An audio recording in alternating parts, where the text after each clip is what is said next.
Good morning, everybody. Rapture Kitty is full of energy this morning, so he doesn't want me to hold him. He wants to run around. We'll see what he gets into while he does that. He's already tried to bite at my ankles, the cables that I have that I'm using. He's being rambunctious, I guess is the word. Okay. Can you see me? Well, if you can see me, come on, Rapture Kitty, stop getting into stuff. If you can see me, it's a miracle, because God created our eyesight. And he was very concerned that we could see the world as it is. Even when Jesus was here, he was concerned about people and their sight. Psalm 119, verse 18. Open my eyes that I may see the wondrous things from your law. People think that God was a mean God in the Old Testament.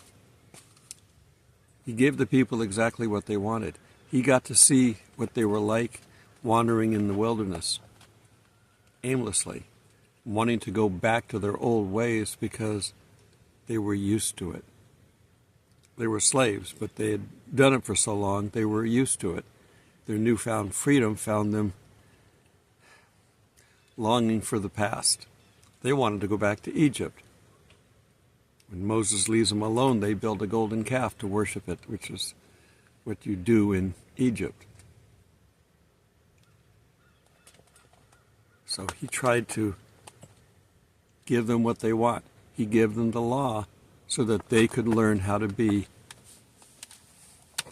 godly on their own. Come on, Kitty. Stop biting my ankles. I don't know how much longer I'm going to be able to do this type of a view, because that's cold. Unless I can get some clear plastic. It's cold on my back. You can see the kitty over here. He's on the table. Okay. So anyhow, he gave them what they wanted, the ability to get to heaven on their own. All they had to do was never break the law. So he gave them a very precise set of rules. Never break those, and you can get to heaven. Well, of course, we know the outcome. They couldn't do it. If they could, there was no need for Jesus. He had an answer to their problem.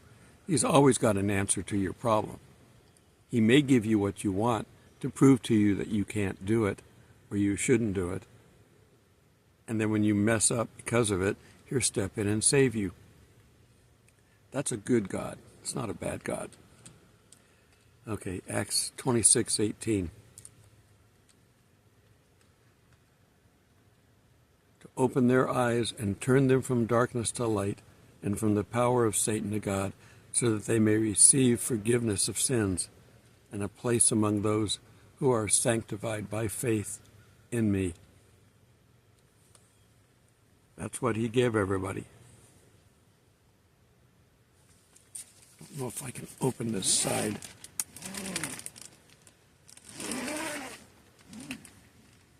The sun's coming up, but it's not quite where it needs to be. I've added another bigger light, and that seems to be working. But when the sun comes up, I don't think that'll be enough. The one little light that I have on top of my phone, if I leave the batteries in it, it's apparently got a slow leak because the batteries die in 2 days.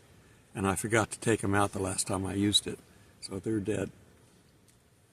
I can go get more batteries, but I've got a big professional light here that I'm shining at me. It's working. Okay. Jesus was always concerned about our eyesight. And there are plenty of verses. I'm not going to bore you with them, but I'm just going to cover a couple of them here.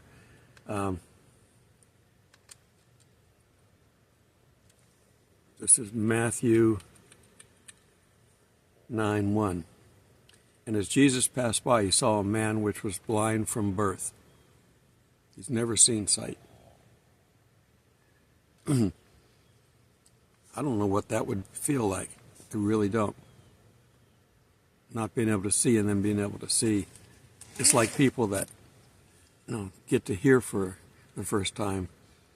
We can do cochlear implants, and we can do things with eyes. I've had LASIK, so I don't need anything for long distance. I wore bifocals, so I couldn't fix that, so I still have my cheaters for reading, but I don't need anything for long distance. And that was a freedom that I really wanted, because I did so many things outside, and my glasses would fog up. I'd drop them if I was hiking. Having this freedom, and I played tennis. I was a good intermediate, not a first grade one, but a good intermediate. And I couldn't play with glasses because as I'm running, my glasses are bobbing up and down. And if I took them off, I couldn't see the ball. All right, God is concerned about what we can see. And I'm not going to get into the science of it, but think about what we're doing when we're seeing. First off, the image coming through our eye is painted upside down on our retina. This is how good the mind is. Years and years ago, they did a couple of experiments. I think they did one at Berkeley. I think they did one in one of the East Coast universities as well. They got volunteers, and they put long lenses on them that inverted the image so that everything they saw was upside down. And they wore those, I don't know, 2 or 3 weeks, a month, whatever it was. The brain eventually flipped it up so that it was right side up again. If they took them off, everything was upside down. When they put them back on, everything was right. And when they took them off finally, in a few weeks, it reverted back. The mind knows what to do with that image. God created that. It wasn't happenstance or luck. God created it. Okay. So Jesus passed by and he saw a man who was blind from birth. And his disciples asked him, saying, Master, who did sin, this man or his parents, that he was born blind? So that's some of the Old Testament stuff, that sin could be passed down. Punishment for sin could be passed down. We're all sinners, but punishment for sin could be passed down. Of course, Jesus has an answer. He answered them, neither has this man sinned nor his parents, but that the works of God should be made manifest in him. So he spent his entire life, and I don't know how old he is here. I think it says later on, but we're not really sure. He's been his whole life blind so that Jesus could heal him here.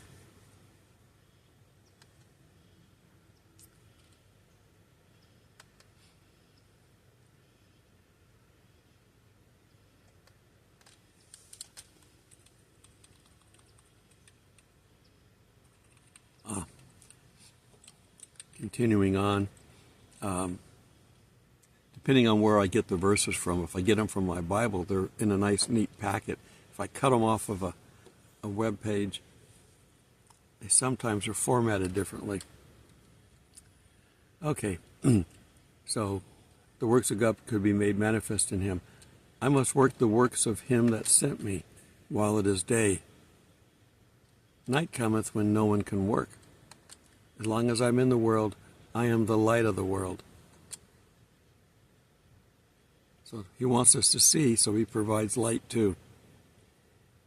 When he had thus spoken, he spat on the ground and made clay of the spittle, and he anointed the eyes of the blind man with the clay.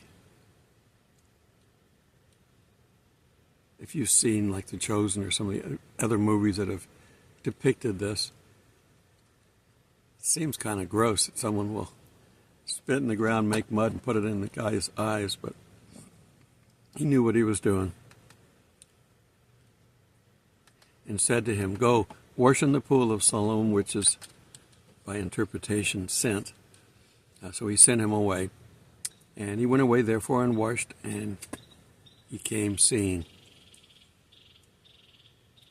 The pool of Siloam was there. People would get healed there sometimes, but it was the mud that Jesus used.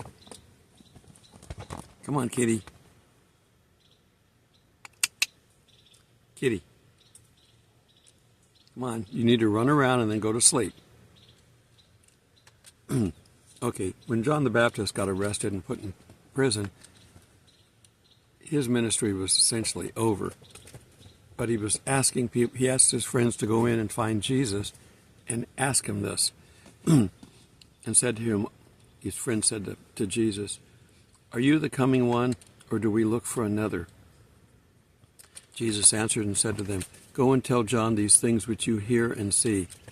The blind see, the lame walk, the lepers are cleansed, and the deaf hear. The dead are raised up, and the poor have the gospel preached to them. And blessed is he who is not offended because of me." That was his answer.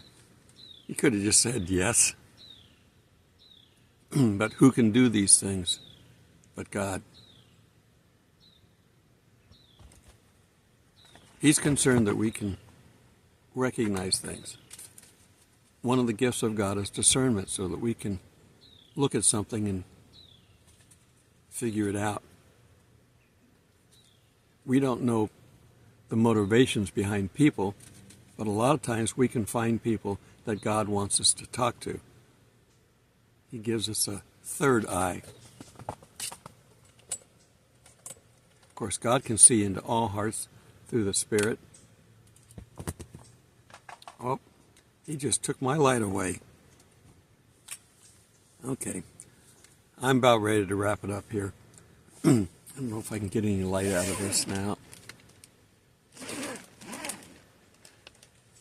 The light's shining very well on the camera, but it's not on me. I'm going to close that up. It's actually cold air coming in that. All right. I just had that light propped up, so it was shining this direction. The stand's over there, and I didn't feel like going and getting it. God wants us to all see, to open our eyes. We can see the world.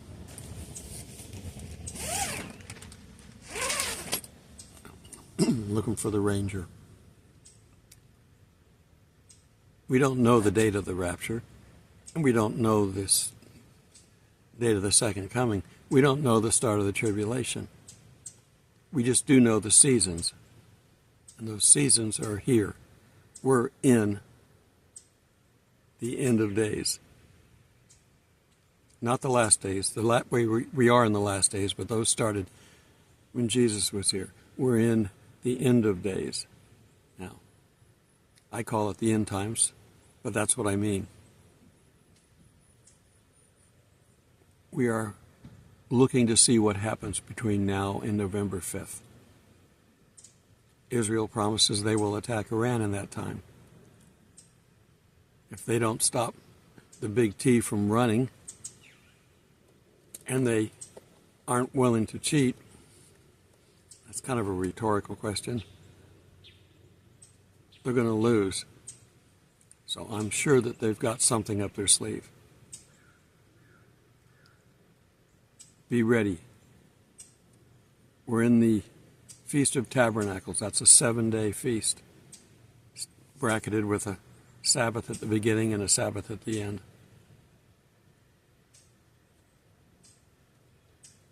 This is a time, once again, for reflection. There's reflection before the Day of Atonement. Now it's reflection after. Examine yourself. Make sure you're on the right track. And if you're not, or don't know where the track is, talk to Jesus. He can hear you, even if it's just a thought, because the Spirit is living within you.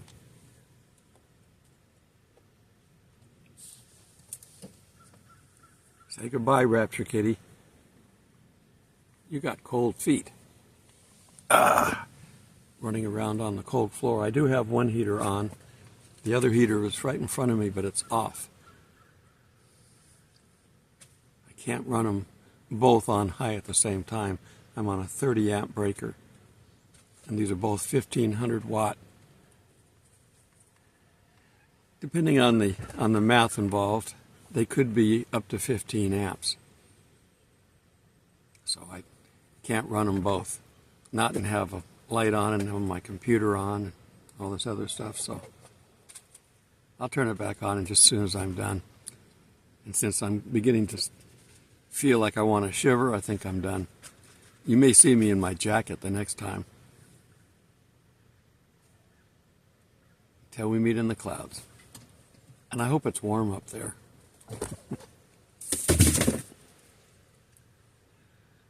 God bless.